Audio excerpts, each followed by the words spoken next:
Brian, I can definitely tell you that it's a very different scene than what we saw earlier today. Not too long ago, authorities removed a lot of the roadblocks that were put up in safety around the neighborhood. And that also means that we're able to get a lot closer to the scene. So right behind me is the house. Brian, right here I'm holding one of the new envelopes that I'm told is causing a lot of trouble. It's a small little detail that has to be filled out, and when voters miss this, it actually prevents the elections office from opening the rest of the ballot. Well, Lauren, I can tell you that while there's not much going on behind me right now, earlier today, I promise you, there was a line of cars that stretched all the way around this corner with people just patiently waiting for their chance to get tested. I spoke to a couple people in that line, of course, from a distance, and they told me that a few of them had been waiting almost up to 3 hours. So that one of the robots can do many things. One of them is catch, so I guess we will see.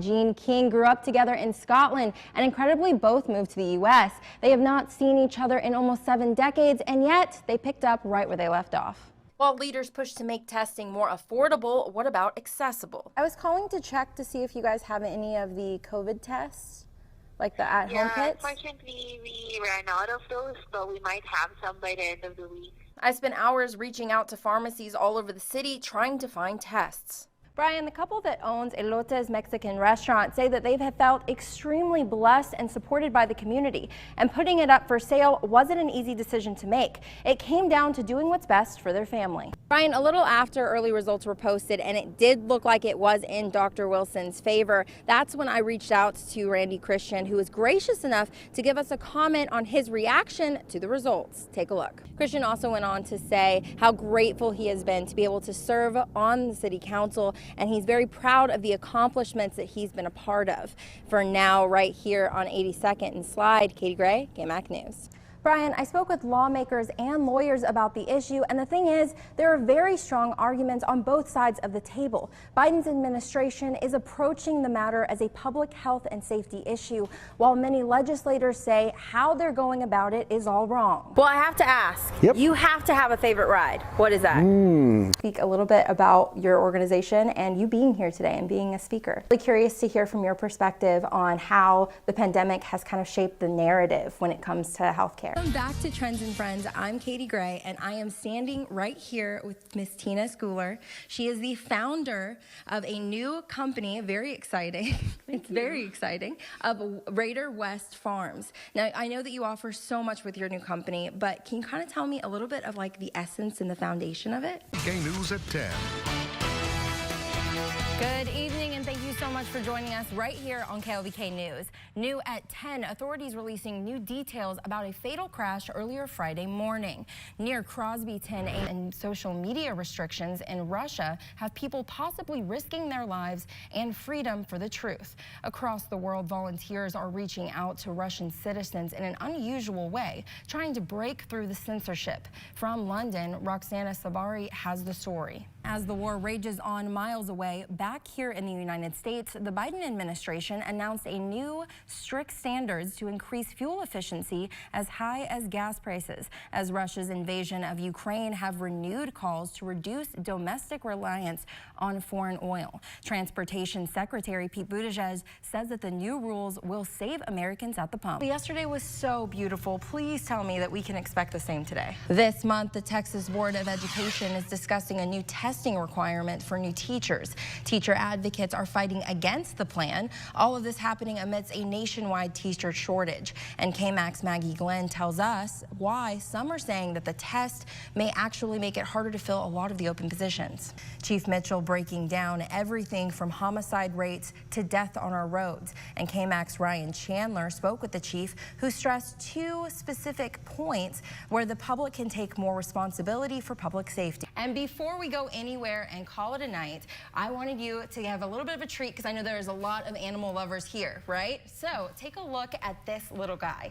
The Cincinnati Zoo celebrating Rico, the Brazilian porcupine, as he turned 6 today. So the zoo threw him a picnic with all of his favorite snacks, and you can also see all of his little friends that were able to enjoy the party. Happy birthday, Rico, from all of us right here at KLVK. And that is all the time that we have for you for tonight. For more news at any time, definitely go and check out our website, everythinglubbock.com, and follow us on social media at KLBK News. Thank you so much for joining us tonight.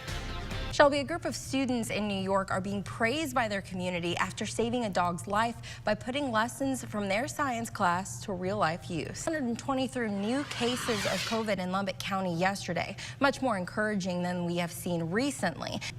Wow. Okay, Shelby. I'm so glad that we're having some milder conditions. Because, like I said, those cold negatives, those are not great for me. Keep it on KMAC. More news and weather straight ahead. We're local, live, and late breaking. Shelby, the weather has just been so beautiful over the last couple of days. Please tell me that is a trend that is going to continue. Take a look at all of the data about crime in Lubbock last year. You can see the full report on our website, everythinglubbock.com. Getting recognition or award, you look at what's really there and why you really do what you do. And I know at the end of the day, I really do it because I love it. West Texas native and former NFL player Oscar Shorten is being recognized by the National Football Foundation with getting inducted into their Hall of Fame. Switching to refereeing games instead of playing them on the national stage, he is now being honored for his outstanding work making sure everyone is playing by the rules. You have to look, I like to work every position on the football field. I've worked every position in a game. In a high-level high school game or college game, there's not a position I haven't worked. It's really hard because you want to be fair and you want to treat the game the way it needs to be treated. But at the same time, you have to have the ability to see everything from all sides. Shorten says that he believes everything happens for a reason, and for him, football has always been more than a game. My dad told me something when I was young. He said, football's life. And I talk about this with my son.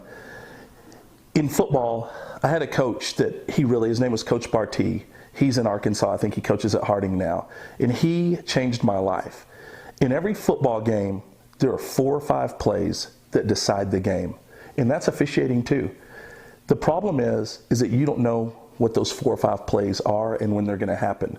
So if you're given half effort, if you're loafing on one of those 4 or 5 plays, and that's one of the 4 or 5 plays that happens, you're not going to be prepared and the game may pass you by. Life's the same way. In your life, you may live your whole life and there may be 4 or 5 days that are the days that decide. This is a game changer. But Shorten says he wouldn't have it any other way. I'll officiate football until I can't move. Though if they let me get a Segway and ride my Segway up and down the field, then I'll do it on my Segway. And to those who know him, say he uses his insight to be fair and always just. The thing I noticed about him is he's so great with people. He mentors young coaches that are learning how to coach. He helps kids and athletes learn the game of football. He's there to help facilitate the game and make it go smoother. We had a great relationship. They didn't pull any punches as far as making certain calls. Former Texas Tech player and coach Rodney Blackshear says that he wasn't surprised at all that Shorten is now in the Hall of Fame. He's been able to utilize the talent that God gave him, and he just translated that again to refereeing and his passion for the game. And you can tell the way he approached his assignments, so to speak, over the years, it's the reason why he's where he's at right now. Would you say in all honesty that you don't always agree, but you always respected him? Oh, 100%. And that's the reality. And then that's one of the reasons why he's nominated and got into the Hall, because he's built that relationship. He understands what it's like to be a player / as in return being a coach, and understand you out there battling, you want to win, and you don't want the game to be decided by a referee, but he'll explain it to you. And that's why I told him, explain to my player. When you make a call, tell him why. Katie Gray, KLBK News.